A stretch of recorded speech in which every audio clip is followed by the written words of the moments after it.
Astaghfirullah.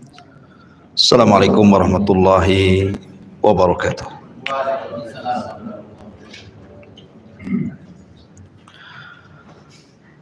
Alhamdulillah, wassalatu wassalamu ala rasulillah wa ala alihi wa sahbihi wa mawalah wa la hawla wa la quwata illa billahi wa ba'du.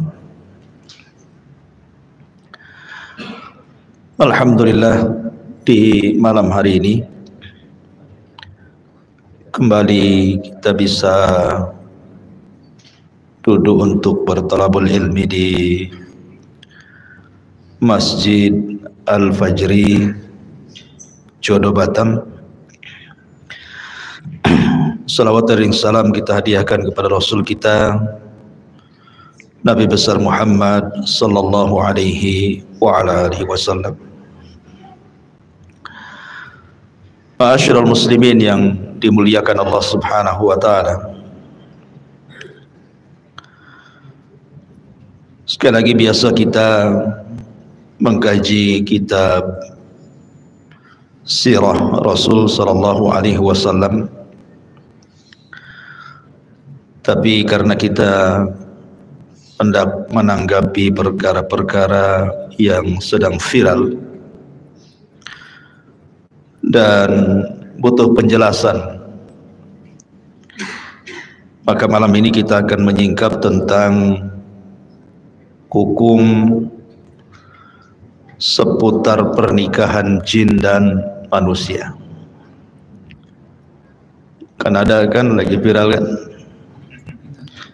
bahwa kakek saya menikah dengan jin, bahkan ada fotonya mungkin waktu resepsi itu mungkin banyak jin yang datang, ngamplop enggaknya nggak tahu.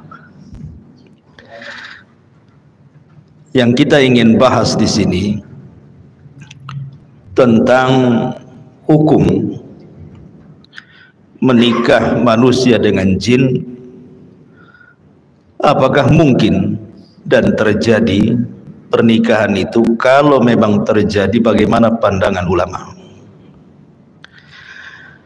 Ma'asyiral muslimin yang dimuliakan Allah Subhanahu wa taala. Bicara tentang mungkinkah manusia menikah dengan jin, kita akan bicara mungkin atau tidak dulu, baru kita bicara hukum.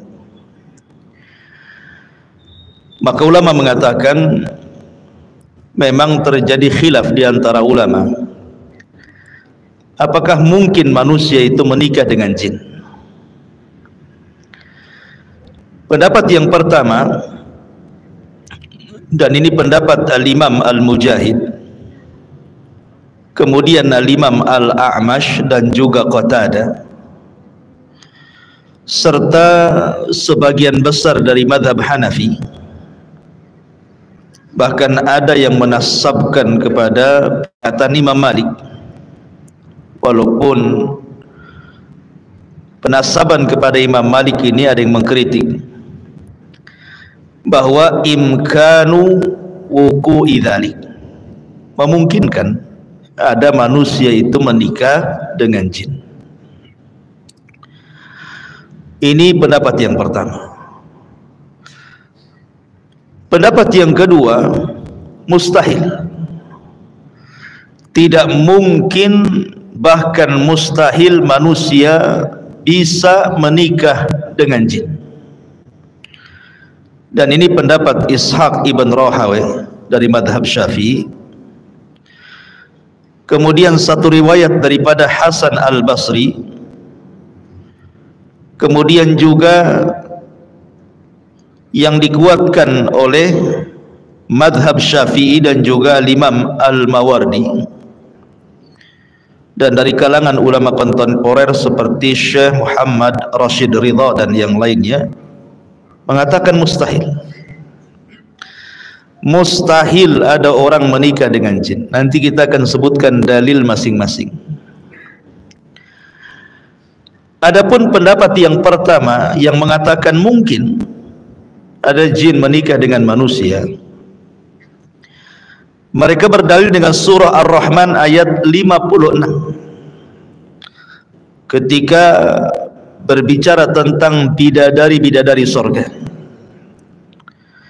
Lam yadmithunna insun qablahum walajan, di mana bidadari itu tidak pernah tersentuh oleh manusia sebelum dan juga tidak pernah tersentuh dengan jin. Di sini ada penyebutan manusia dan jin. Artinya ini kan bicara tentang bidadari surga. Tapi kalau seandainya bicara tentang wanita-wanita dunia, berarti mungkin disentuh oleh jin dan manusia. Pemahamannya seperti itu. Kemudian pendapat yang dalil yang kedua, surah Al-Isra ayat 64, di mana Allah mengatakan wasyarikhum fil amwali wal aulad, di mana jin-jin atau syaitan-syaitan itu terkadang bersyirikat dengan mereka manusia dalam harta dan anak-anak. Kalimat bersyirikat di sini artinya orang-orang yang melakukan hubungan suami istri yang tidak membaca basmalah dan tidak ta'awudz kepada Allah, maka mungkin ada jin yang berserikat dalam hubungan. Ketika ada memungkinkan berserikat dalam hubungan intim, seperti hadis Nabi sallallahu alaihi wasallam, idza jama'a ar-rajulu imra'atahu wa lam yusammi intawa syaitanu ila ihlilihi fayujami'u ma. Apabila seorang laki-laki menggauli istrinya dan tidak baca basmalah, maka setan ikut bergabung dan ikut melakukan persetubuhan di situ. Berarti memungkinkan setan itu menikah dengan jin karena bersyirikat dalam hubungan suami istri. Ma'asyiral muslimin yang dimuliakan Allah Azza wa Jalla, ini diantara dalil bahwa mungkin jin itu menikah dengan manusia. Adapun dalil yang mengatakan mustahil, tidak mungkin jin itu menikah dengan manusia, satu dalilnya surah Ar-Rum 21. Allah mengatakan wa min ayatihi an khalaqalakum min anfusikum azwaja litaskunu ilaiha wa ja'ala bainakum mawaddatan wa rahmah inna fi dzalika laayatin liqaumin yatafakkarun. Dan dari tanda-tanda kuasa Allah, Allah menciptakan bagi kalian dari diri kalian atau jenis kalian azwaja, pasangan masing-masing. Di sini ada kalimat dari jenis kalian. Dan khitab ayat ini kepada Adam dan keturunannya. Berarti yang hanya menikah itu adalah manusia dari jenis manusia, jin dari jenis jin. Tidak bisa disilang. Kenapa demikian? Karena disitulah akan engkau dapati ketenangan, kemudian muncul perasaan kasih dan sayang, dan itu tanda kebesaran Allah bagi orang-orang yang berfikir.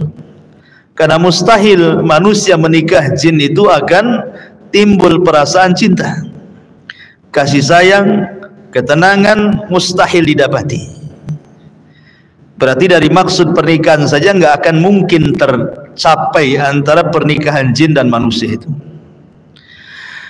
Kemudian pendapat yang kedua, dalil yang kedua, bahwa dari segi penciptaan, asal penciptaan saja sudah berbeda.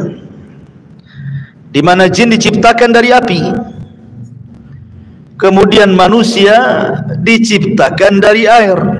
Api dengan air itu mustahil ketemu. Kalau sempat api ketemu air, padamlah api itu.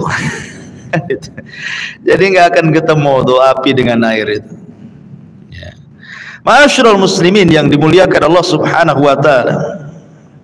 Intinya bahwa mustahil, tidak mungkin terjadi. Ma'asyiral muslimin yang dimuliakan Allah Azza wa Jalla. Taib, dari sini kita ketahui bahwa mungkin ataukah tidak mungkin terjadi khilaf pendapat. Ada yang mengatakan mungkin, ada yang mengatakan tidak mungkin.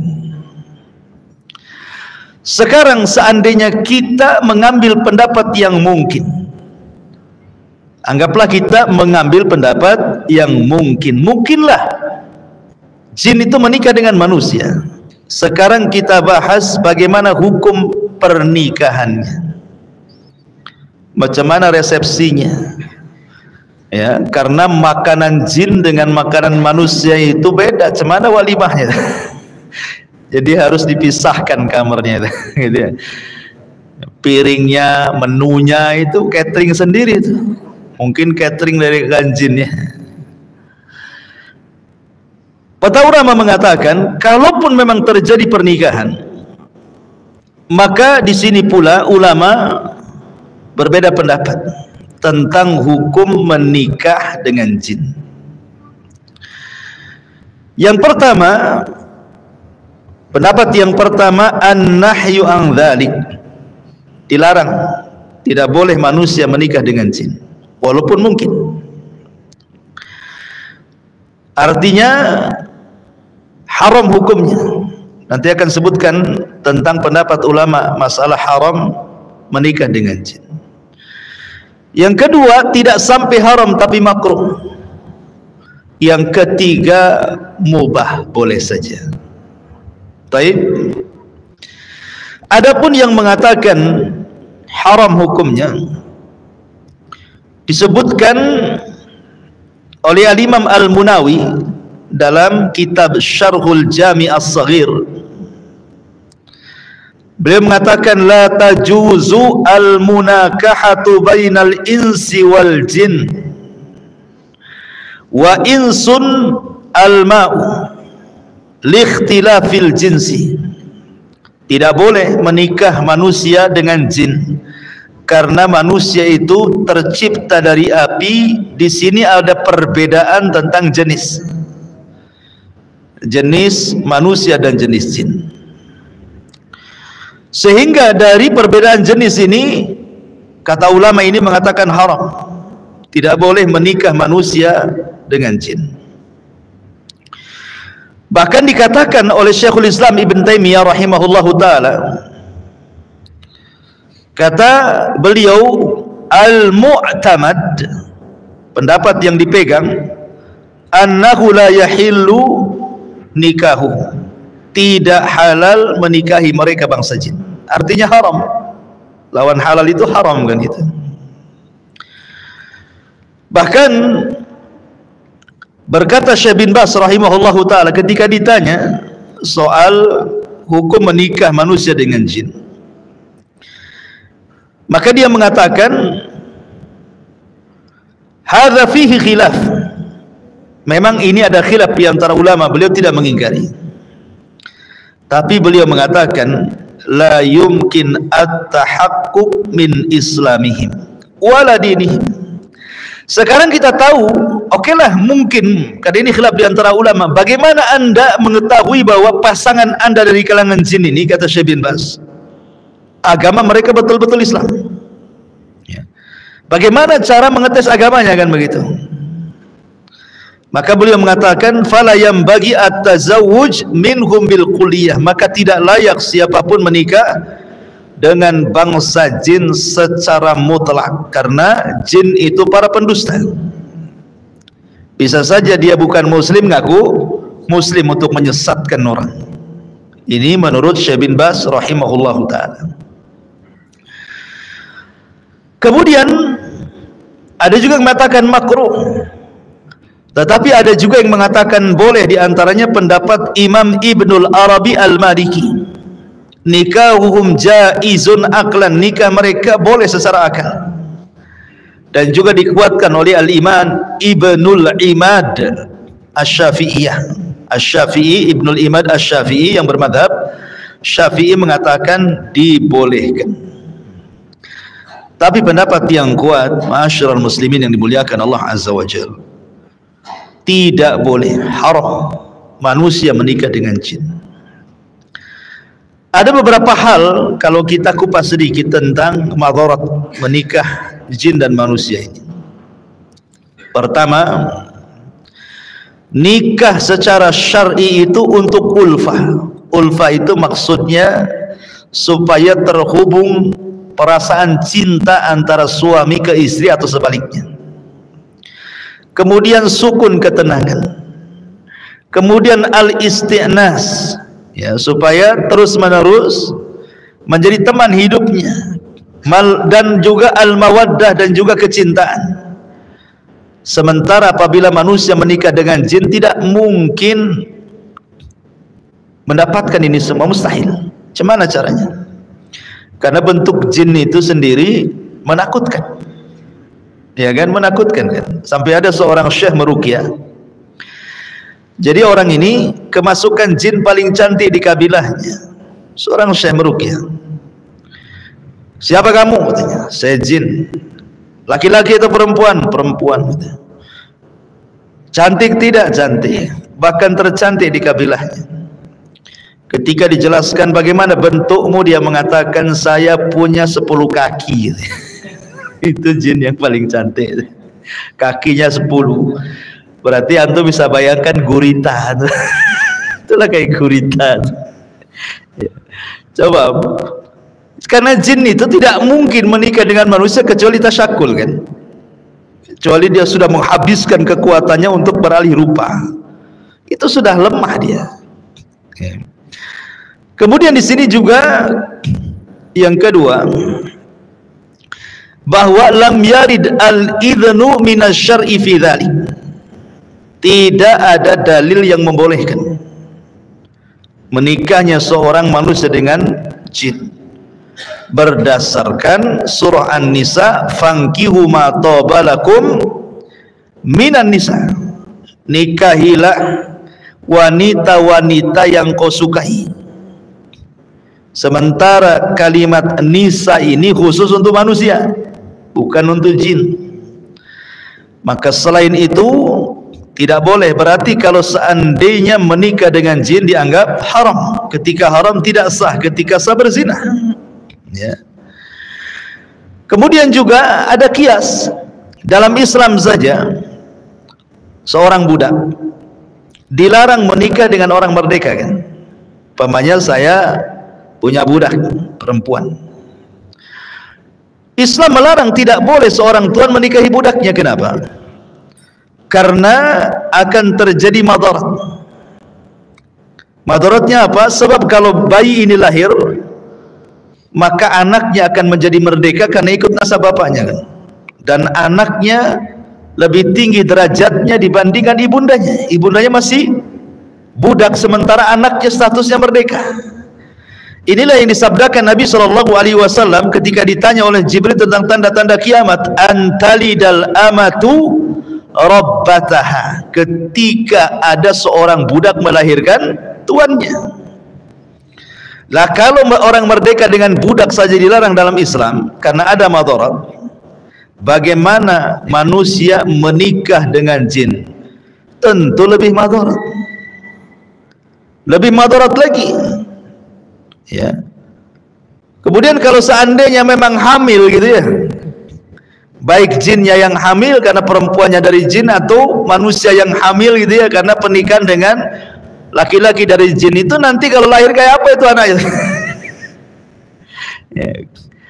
Kalau umpamanya kakeknya nikah sama jin, anaknya jadi apa itu? Jadi setan. Ya. Ma'asyiral muslimin yang dimuliakan Allah Azza wa Jalla. Jadi banyak pertanyaan yang susah dijawab nantinya. Kemudian juga Al-Imam Al-Mawardi beliau mengatakan ini mustangkarun lil ukul, nggak bisa dicerna menikah dengan jin dan manusia, litabayunil jinsaini karena berbeda jenis, wa ikhtilaf at-tab'aini karena berbeda tabiat. Sudah jenisnya beda, tabiatnya pula berbeda. Kemudian juga bentuk badannya kita tidak tahu, kecuali kan dia tasyakul saja. Kalau dia memang beralih rupa bolehlah kan itu ya, nampak gitu. Tapi kalau dalam bentuk asli, cemana dia tahu bentuk aslinya seperti apa? Sehingga karena sudah berbeda jenis, berbeda tabiat gitu ya, yang satu bentuknya jasmani, yang satu bentuknya ruhani. Cemana akan ketemu jasmani dengan ruhani? Makanya kata beliau, ini mustangkarun lil uqul, mustahil nih, nggak bisa dicerna, kata Imam Al-Mawardi rahimahullahu taala. Kemudian juga di antara madaratnya juga adalah disebutkan di sini, yatarattab alaihi mafasid katsirah, maka akan banyak kerusakan di dalamnya. Liqudrati al-jinniyati ala tashakkuli bi suratin ukhra, wa kaifa yathiqu anna allati tukhalituhu hiya zaujatuhu haqqan. Kalau seandainya jin sudah menikah dengan antum, kemudian jin ini kan beralih rupa baru bisa digauli kan gitu, apakah kita tahu bahwa jin yang beralih rupa adalah pasangan kita? Bisa saja dia ganti-ganti pasangan kan itu ya. Nah, saya mau ke sana dulu, gantikan saya. Bisa saja kan itu ya. Namanya sih nggak bisa dilihat. Ya, bisa saja dia ngomong begitu, saya sibuk nih, nggak enak pula dengan suami saya itu. Kamu gantikan dulu lah, biar dia nggak curiga sama saya. Jadi kalau mereka selingkuh itu enak gitu ya, karena tidak bisa dilihat. Jadi nggak bisa gitu ya. Kemudian juga hadis-hadis tentang biwuqu'i zawaji minal insi lil jin, terjadinya pernikahan manusia dengan jin, itu semuanya dhaif, tidak tertetapkan di dalam sunnah Nabi sallallahu alaihi wasallam. Seperti contoh saja hadisnya, hadis Aisyah radhiyallahu anha. Jadi Aisyah radhiyallahu anha, dia mengatakan ketika Nabi sallallahu alaihi, dia bertanya, ya Rasul, apakah dalam diriku ada jinnya? Maka Nabi SAW mengatakan, ya, karena di sana ada orang-orang yang disebut mugharribun. Siapa mugharribun itu? Alladzi yastariku fihimul jin, orang-orang yang selalu bersyirikat dengan jin. Hadis ini lemah, dilemahkan oleh para ulama. Intinya ma'asyiral muslimin yang dimuliakan Allah Subhanahu wa taala, ya, secara singkat mungkin ada 3 poin tentang bahaya menikah dengan jin itu. 1, pasti akan terjerumus kepada al-fawahish antara Bani Adam dengan jin. Pasti akan terjadi al-fawahish, artinya perzinahan, kerusakan, macam-macam ya, tidak mungkin tidak, itu pasti terjadi. Kemudian yang kedua, ma yatarattab ala tanakuhi bainahuma min adz-dzurriyyati wal hayati zaujiyah. Dalam menikah itu kan salah satu tujuannya adalah memiliki keturunan, memperbanyak anak, karena Rasul akan berbangga dengan banyak umatnya pada hari kiamat. Apakah mungkin manusia ketika menggauli jin atau sebaliknya akan bisa punya keturunan sementara jenisnya sudah berbeda? Ya, rahim mereka berbeda dengan rahim manusia kan gitu. Jadi ini pun jadi masalah. Ya. Berarti tidak punya keturunan dengan mereka. Tidak ada keturunan dari jin. Jadi kalaupun seandainya nih ada seorang suami menggauli istrinya, lupa membaca basmalah atau isti'adzah, kemudian jin ikut menggauli di situ, ya memang kedua-duanya akan merasakan nikmat duniawi, tetapi tidak bisa membuahi jin itu, dan tidak bisa juga kemudian memecahkan keperawanan, karena yang satu ruh yang satu jism, macam mana caranya kan itu. Artinya bahwa dari sini saja sudah madarat, karena tidak mungkin kemudian pernikahan manusia dengan jin akan melahirkan keturunan. Adapun kemudian yang ada di medsos gitu, ya ada orang yang mukanya jelek kemudian mengatakan karena ibunya kawin dengan jin gitu. Apa pula, nggak ada urusannya. Nggak ada. Manusia itu diciptakan sebaik mungkin. Laqad khalaqnal insana fi ahsani taqwim.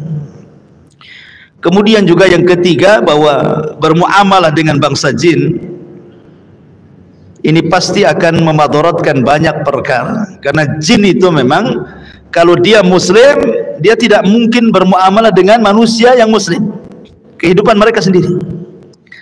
Berarti yang memungkinkan muamalah dengan manusia itu jin-jin yang kafir, jin-jin yang fasik. Walaupun dia muslim mungkin fasik, dan otomatis tujuan mereka sendiri menikah dengan manusia untuk merusak manusia, bukan untuk memperbaiki manusia. Maka tidak perlu berbangga, tidak perlu berbangga orang itu, oh kakek saya menikah dengan jin, apa kebanggaan kan itu ya. Oke, ada foto walimahnya, la ilaha illallah kan, sampai ke walimahnya, cuman itu fotonya tuh. Bentuknya kayak apa itu yang hadir di situ? Padahal Nabi SAW ketika bicara tentang masalah asnaf, kelompok-kelompok dari kalangan jin itu, apa kata Nabi SAW? Jin itu salah satu asnaf. Jin itu ada tiga jenis, kata Nabi SAW. Apa saja kata beliau? Simfun lahum ajnihatun yatiruna fil hawa. Ada jenis jin itu punya sayap, dia terbang ke sana kemari. Kemudian wasimfun hayyatun wakilab. Dan kelompok yang lain jin itu bentuknya ular-ular, bentuk ular-ular dan anjing-anjing. Jadi ketika walimah banyak ular. Yang hadir itu ya ular-ular itu, ular, kemudian anjing-anjing gitu ya. Ya Allah ya. Kemudian wasimfun yahlun atau yahulluna wa yat'anun. Yahulluna wa yat'anun, dan kelompok yang lain mereka jin yang tinggal diam di rumah-rumah kaum muslimin, ataupun wa yat'anun ke sana kemari, dia rihlah, safar ke sana kemari. Itulah jenis-jenis jin. Jenis-jenis jin yang disebutkan Nabi SAW dalam hadis Abi Tha'labah Al-Khushani radhiyallahu anhu. Di sana memang banyak pembagian soal macam-macam jin itu, ikhwan. Seperti umpamanya menurut ahli kalam. Menurut ahli kalam ya. Ahli kalam itu maksudnya orang-orang filsafat. Jadi mereka membagi ketika bicara tentang jin itu, kata Imam Ibnu Abdul Barr rahimahullahu ta'ala, al-jinnu inda ahlil kalam, jin menurut ahli kalam, orang-orang filsafat, ala maratib, itu ada tingkatan-tingkatannya. Fa'idha dhukkiru atau fa'idha dhukkirul jin khalisan qalu jinniyun, atau faidha dzakaru al-jinna, apabila mereka menyebutkan kalimat jin khalisan secara mutlak gitu ya, enggak ada embel-embel yang lainnya, maka mereka mengatakan itulah maksudnya jin. Apabila disebut jin ya jin gitu. Faidha aradu annahu mimman yaskunu ma'annas, tetapi kalau yang dimaksud jin yang hidup bersama manusia di rumah-rumah itu, qalu, mereka mengatakan amir, itu sebutannya amir ataupun jamannya awamir. Jadi jin-jin yang ada di rumah itu disebut amir namanya. Kemudian fa in kana mimman ya'ridu lisibyan qalu arwah. Tapi kalau yang dimaksud jin-jin yang suka main-main dengan anak-anak, mempermainkan anak-anak tuh, seperti anak-anak indigo gitu ya. Gitu suka dimain-mainin sama jin itu. Karena jin ini terkadang kalau tasyakul itu suka mewarna-warnai badannya. Untuk apa? Menakut-nakuti. Jadi kalau antum ke tempat gelap-gelap itu, kadang-kadang ada mungkin sekilas gitu ya, ada warna putih lewat gitu ya, atau warna-warna yang lainnya, Itu memang jin seperti itu. Jin itu terkadang mereka menakut-nakuti manusia itu dengan menggunakan warna-warna di badannya. Tasyakulnya itu dengan talawun, mewarnai badannya. Kayak di lampu merah itu ada manusia silver tuh. Kayak gitulah, manusia silver ya, itu kan jin itu seperti itu. Jadi kadang-kadang antum lewati kuburan, tiba-tiba pohon pisang jadi setan. Setelah betul-betul ditengok, ternyata pohon pisang. Tapi kalau sekilas itu kayak ada bayangan gitu ya, itu setan, itu jin yang nakut-nakuti kita itu. Makanya terkadang anak indigo itu ya terkadang melihat jin, tetapi setelah tasyakul atau karena imajinasinya anak itu, karena suka ditakut-takuti setan sehingga seolah-olah melihat setan padahal tidak gitu ya. Nah, jadi ada namanya jin itu arwah. Makanya Rasul melarang mengeluarkan anak-anak di waktu maghrib. Kata Rasul, jangan mengeluarkan anak-anak kalian di waktu maghrib, karena itu saat setan sedang talaub, sedang main-main gitu ya. Dan fa'in khabusa, kalau jahat jin itu maka disebut marid. Marid ini kepala jinnya ya, ketua jinnya. Bahkan dalam sebuah kitab ya, yang ini jadi rujukan bangsa jin, itu nanti saya akan sebutkan beberapa nama jin yang dijadikan rujukan tukang sihir. Kitab Syamsul Ma'arif itu. Di situ dijelaskan nama-nama kabilah-kabilah jin itu. Wallahu alam sandarannya kemana ya, tapi sebagai pengetahuan nanti saya sebutkan. Kemudian fa in zada ala dzalik, jadi kalau seandainya lebih parah daripada jin marid disebut ifrit. Itulah yang kemudian di zaman Sulaiman pernah tunduk kepada Sulaiman dan berjanji untuk mengangkat istana Ratu Balqis dari Yaman ke Palestina sebelum Sulaiman bangkit dari singgasananya. Berarti punya kekuatan tuh jin ifrit itu. Ma'asyiral muslimin yang dimuliakan Allah Subhanahu wa taala. Lah jin itu ikhwatul fiddin yang dimuliakan Allah Azza wa Jalla, menurut kitab dalam kitab Syamsul Ma'arif, dan saya sudah jelaskan kitab ini rujukan tukang sihir dunia ya. Jadi dalam kitab itu ada namanya jin itu ad-dau'iyin. Ad-dau'iyin itu jin yang bercahaya. Maksudnya jin yang bercahaya itu adalah jin dari kalangan nasibin yang masuk Islam di zaman Nabi Shallallahu Alaihi Wasallam. Itu kan disebut jin nasibin itu. Maka turunannya itu semua masuk Islam. Nah, itu disebut dau'iyin namanya. Jin-jin Islam keturunan nasibin itu disebut al-jinnu ad-dau'iyin, jin yang bercahaya. Kemudian juga ada yang kedua namanya al-jinnul qamari. Kalau dau'in kan cahayanya terang, kalau qamar bulan kan cahayanya agak samar-samar, redup-redup. Ini pun bagian daripada jin muslim. Bahkan dalam kitab itu disebutkan 80% jin al-qamari ini muslim, hanya 20% yang kafir katanya. Dari mana tahu persen-persenannya ini? Ya, apa ngecek di Disduk Jin kan tidak tahu juga. Kemudian juga yang ketiga ada namanya al-jinnun nariyah. Nah, ini jin keturunan iblis, semua kafir. Al-jinnun nariyah ini, karena nar itu diambil dari kata api ya, sesuai dengan ciptaannya, dan ini kebanyakan kafir ya, ini pengikut iblis gitu ya. Kemudian ada jin namanya al-ma'iyun, jin yang hidup di air. Makanya mereka membuat istana iblis di air kan, itu di lautan. Mereka suka nyelam seperti jin-jin yang bekerja kepada Sulaiman kan, mereka menyelam-nyelam gitu ya, dan membuat bangunan. Kemudian yang kelima ada namanya al-jinnu at-turabiyun. Turab itu diambil dari tanah. Jadi jin itu hidupnya di dalam tanah dia. Ya. Kemudian juga ini namanya jin-jin, jenis-jenis jin gitu ya. Lah adapun kabilah-kabilah jin juga punya kabilah. Kayak kita juga kan ada suku-suku ya di Indonesia itu ya. Ada suku Jawa, ada suku Sunda, ada suku Padang, Melayu, macam-macam ya. Suku Batak gitu ya.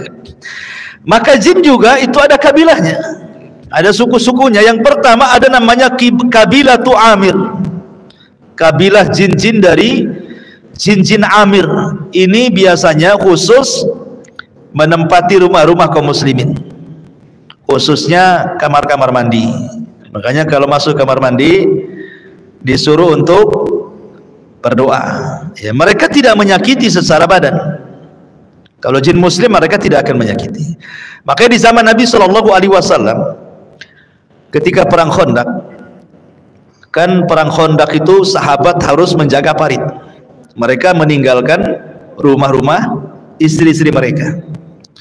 Jadi ada seorang sahabat Ansor takut, khawatir dengan istrinya, takut diserang gitu ya dari belakang. Maka dia minta izin kepada Nabi SAW, Rasul, saya ingin melihat istri saya. Kata Nabi, ya bawa pedangmu, aku takut nanti engkau akan dihadang oleh Bani Quraidah. Pulang dia. Ketika pulang, istrinya dalam pakaian rumah langsung keluar. Marah, langsung mencabut pedangnya. Ya, karena aib seorang wanita keluar dalam pakaian yang seperti itu di zaman Nabi kan itu ya. Rupanya kata istrinya, jangan isti'jal, jangan terburu-buru, kau lihat di rumah tuh. Akhirnya sahabat ini masuk ke dalam rumah, rupanya di kasur ada ular besar. Ya. Akhirnya kemudian diseranglah ular itu dengan pedang, sehingga ular itu menyerang balik. Akhirnya sama-sama kena. Ular itu menggigit sahabat ini dan pedangnya berhasil memutus ular, mati dua-duanya. Kemudian sampailah berita ini kepada Nabi SAW. Kata Nabi SAW, sesungguhnya di Madinah ini ada jin-jin muslim yang berada di rumah-rumah kalian. Jadi kalau kalian mendapati ular di rumah kalian, kata Nabi SAW, hendaklah diusir pelan-pelan. Ya, diusir pelan-pelan. Katakan kepada ular itu, kalau engkau seorang muslim, jangan ganggu kami, keluar. Sebutkan 3 kali. Kalau memang tidak mau keluar, berarti memang dia ular, maka bunuhlah ular itu setelah membaca ta'awudz. Jadi diusir pelan-pelan dulu, jangan dibunuh. Bisa jadi itu jin muslim gitu maksudnya, kata Rasul. Ya, jadi ada jin-jin itu hidup di rumah-rumah gitu. Ini dalam kitab tersebut ada namanya kabilah Amir gitu. Ada kabilah Qarin. Kabilah Qarin itu yaitu yang suka sama orang, itu tidak lepas dari orang, itu disebut jin Qarin namanya. Yang suka ngasih was-was ke badan kita ini, suruh berbuat jahatlah kau gitu ya, maling kau, korupsi kau gitu ya. Dia bisik-bisikan aja tuh. Ya, bunuh saja tuh, tembak saja kan itu. Woi tembak kan. Gitu kan. Jadi dia bisik-bisikin tuh. Ya. Jadi kalau sudah bisik-bisik itu namanya jin Qarin tuh. Kadang-kadang dukun ini sok ngawur. Ya memang mereka ngawur. Bukan hanya ngawur, mereka para pendusta gitu. Maksudnya gini, sebagian dukun itu menganggap bahwa bisa mengislamkan Qarin mereka, bisa memerintahkan Qarin mereka. Mana bisa? Jin Qarin yang Islam itu hanya jin Qarin Nabi. Nabi berhasil mengislamkan, itu pun menjadi khilaf para ulama. Ya, ketika Nabi mengatakan setiap manusia itu Qarin, punya Qarin, jin kafir yang melekat sejak lahir sampai dia meninggal. Kata sahabat, apa kau punya Qarin wahai Rasul? Ya, aku juga punya Qarin, tetapi aku sudah membuat dia Islam. Fa'aslama, kalimat fa'aslama di sini menjadi khilaf. Apakah aslama di sini maksudnya jin Qarin Rasul itu masuk Islam, ataukah yang maknanya aslama itu menyerah, artinya tidak menyakiti Nabi? Jadi ada ulama tafsirkan dua. Jin Qarin Rasul tidak masuk Islam, tetapi dia menyerah kepada Nabi sehingga tidak menggoda Nabi. Ada yang mengatakan fa aslama di situ memang betul-betul masuk Islam. Jadi semua jin Qarin kafir kecuali jin Qarin Nabi. Kok bisa ada seorang dukun mengatakan mengislamkan jin Qarin? Sejak kapan jin Qarin masuk Islam? Syahadatnya di mana? Kuah mana untuk ambil legalitasnya keislaman dia? Ini kadang-kadang pendusta para dukun itu. Ya mereka pendusta, dajjal ya. Masyarul muslimin yang dimuliakan Allah Azza wa Jalla. Jadi ada kabilah jin Qarin ya. Ya Qarin satu kabilah. Ada namanya kabilah Al-Marid wal Maradah. Yang jinnya gede-gede gitu, yang tinggi-tinggi, gede-gede badannya, yang mereka suka jahat kepada manusia. Makanya di bulan Ramadan ketika Nabi SAW mengatakan wasufidatis syayatin, dan setan-setan diikat, maksudnya tidak semua setan. Yang diikat itu ya setan dari kabilah Marid atau Maroddah, jin-jin yang besar-besar, yang jahat-jahat itu ya, yang suka menggoda manusia sampai tingkat kepada kekufuran dan kesyirikan. Itu yang kemudian diikat, tidak bisa bergerak. Adapun krocok-krocoknya ya lepas kan itu. Makanya di bulan Ramadan masih banyak kan orang yang tidak puasa, masih banyak orang yang maksiat. Nah, boleh jadi itu yang lepas tuh ya, yang lepas-lepas itulah yang tidak puasa ya, yang maksiat itu ya. Jadi ada namanya kabilah Al-Marid dan juga Marad. Ada kabilah Ifrit ya, kabilah Ifrit dan macam-macamnya gitu ya. Jadi ada kabilah-kabilahnya jin itu. Kemudian juga jin itu punya nama-nama juga, ada nama-nama, dan biasanya nama-nama ini selalu dijadikan mantra-mantra dukun-dukun itu.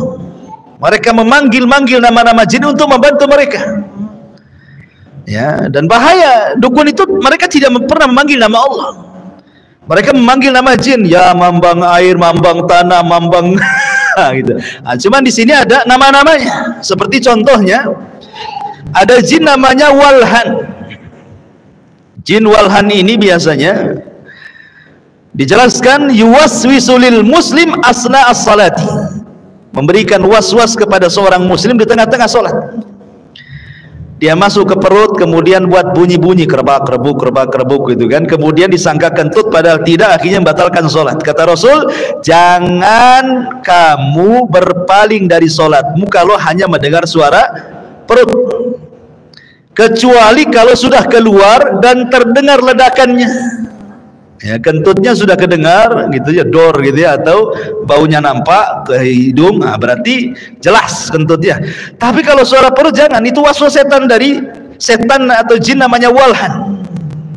Atau ketika tidak berhasil lewat perut, masuk ke pikiran, kemudian mengingatkan benda-benda atau janji-janji yang di luar sholat tidak ingat. Oh iya, hari ini kan ada janji ya, padahal lagi sholat tuh. Ketika luar sholat tidak ingat janji itu. Ketika luar sholat tidak tahu benda di mana. Ketika sholat kau tahu, oh iya, letakkan di dapur, bego kali aku katanya. Kan itu ya. Ya. Jadi itu namanya Walhan. Kemudian ada namanya apa namanya, selain Walhan namanya Zalnabun. Zalnabur. Ini biasanya jin yang suka dorong-dorong manusia untuk dusta ya, supaya berdusta, masuk ke pasar-pasar gitu ya, masuk ke pedagang sayur, ke pedagang daging, ke pedagang macam-macam, suruh sumpah dalam rangka mendustakan, atau suruh ganjil aja timbangan itu ya, kurangi aja meteran itu katanya ya, kurangi aja takaran itu. Pokoknya dibuat dusta-dusta. Itu namanya jin Zalnabur. Nah, itu ya, itu biasanya suruh sumpah-sumpah dan suruh dusta. Nah, itu banyak di pasar itu yang satu ini. Kemudian juga ada namanya A'war ya. A'war ini biasanya yuthiru syahwat wa yuzayyanu fi'lu zina. Dia biasanya membangkitkan syahwat, kemudian menghiasi perbuatan zina ya. Jadi dorong-dorong untuk supaya berbuat zina, mungkin zina pandangan, disuruh nengok handphone lama-lama gitu, entah apa yang ditonton gitu ya. Kemudian berkhalwat di situ lama-lama di kamar mandi, ngapain lah lama-lama di kamar mandi gitu ya.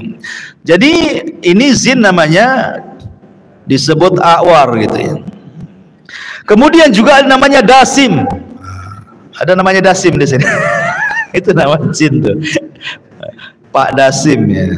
Dasim ini juga yuthirul fitnata bainal azwaj. Nah, itu yang suka dorong-dorong suami istri suruh tengkar ya, biasanya masuk ke was-was ke istri-istri antum biasanya.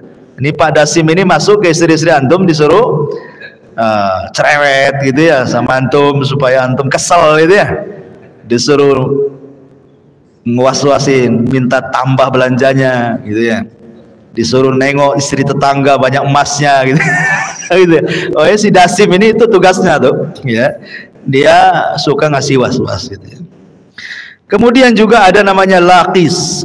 Lakis ini min banati iblis, dia termasuk anak-anak perempuan iblis yang mengganggu wanita-wanita untuk supaya melakukan kemungkaran.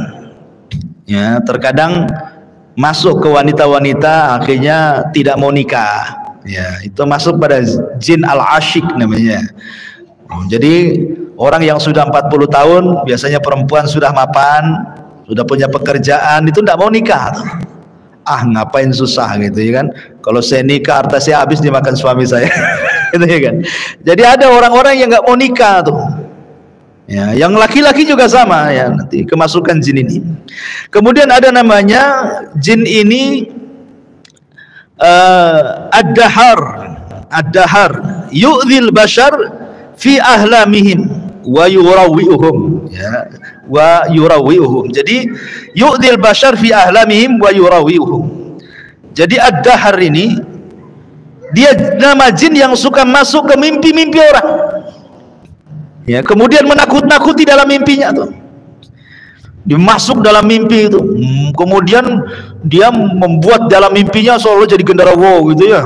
Kemudian jadi binatang-binatang buas gitu ya. Pokoknya dia menakut-nakuti dalam mimpinya.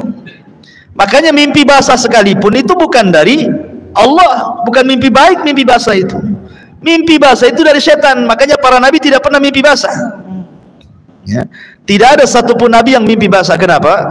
Karena mimpi basah maksudnya mimpi berhubungan suami istri dalam mimpi itu dari setan. Terkadang kiriman sihir. Pamannya antum dalam mimpi gitu kan menggauli tetangga antum, diceritakan pula sama istri. Kacau antum ini. Jangan diceritakan sama istri. Dek, semalam saya menggauli tetangga sebelah. Ya, masalah itu ya. Jangan diceritakan. Itu mimpi buruk jangan diceritakan. Ya, itu namanya dahar itu ya. Kalau dahar orang Sunda ya makan. Maksudnya dahar di sini nama jin. Ada namanya jin itu tamrih. Ya, itu yunshirul kasal wa adamul qudrati alal qiyam bil wajibat. Nah, si tamrih ini dia masuk ke manusia membuat malas ibadah. Kemudian tidak mau melakukan hal-hal yang wajib. Dia malas sholat gitu ya. Pokoknya malas berbuat baik sama orang tua. Pokoknya yang wajib-wajib itu malas dia melakukannya. Termasuk juga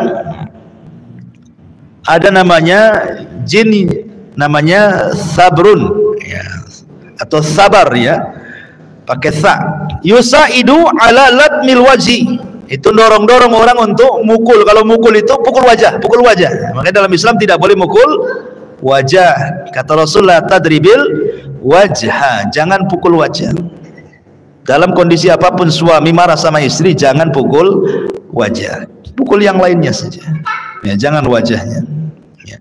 Kemudian juga ada namanya miklas. Miklas ini yukiul adawata wal baghdha bainan nas. Dia suka nyulut kompor dia. Supaya orang musuhan, supaya orang kemudian bertengkar gitu ya, dan lain sebagainya dan lain sebagainya.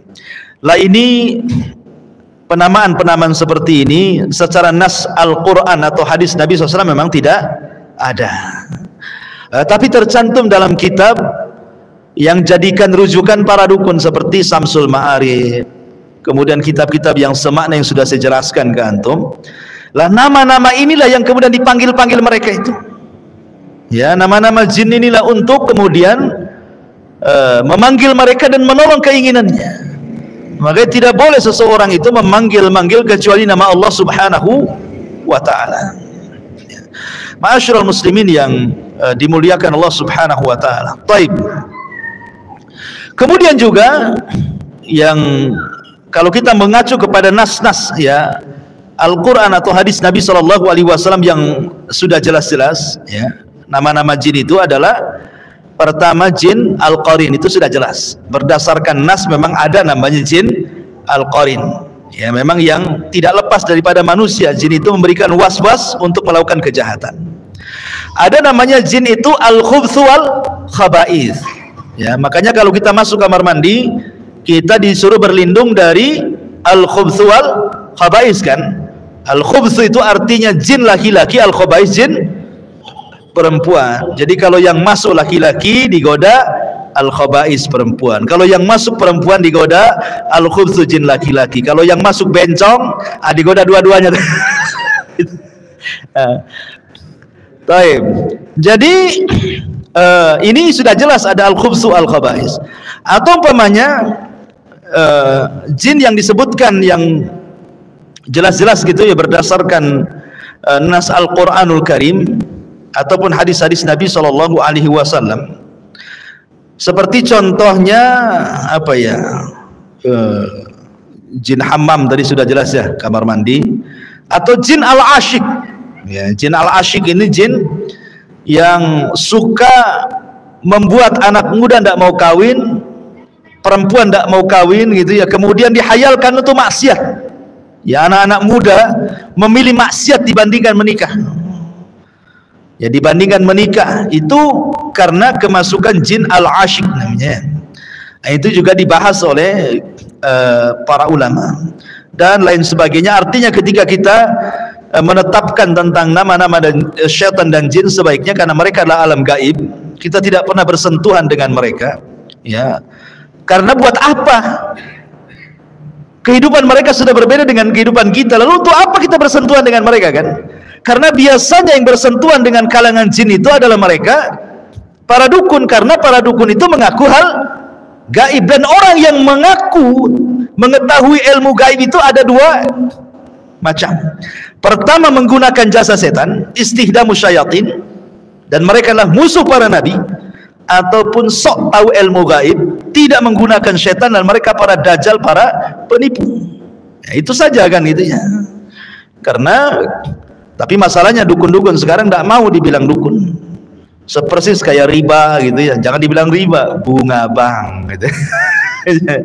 Jangan dibilang khamar, jus, jeruk gitu ya. Tapi dimakan teler dia kan. Jangan dibilang dukun, bilang aja orang pintar gitu ya. Jadi kadang-kadang disamar-samarkan dia, emang begitu. Kebatilan itu harus disamarkan supaya manusia terperangkap dalam kebatilan. Ma'asyiral muslimin yang dimuliakan Allah Azza wa Jalla. Wallahu a'lam, mungkin saya tidak lama-lama ya, udah jam 9 karena juga cuaca dingin di luar. Insyaallah ini saja yang bisa saya sampaikan. Mudah-mudahan ada manfaatnya. Kita tutup dengan doa kafatul majlis. Subhanakallah bihamdika asyhadu an la ilaha illa anta astaghfiruka wa atubu ilaik. Allahu ta'ala alam. Assalamualaikum warahmatullahi wabarakatuh.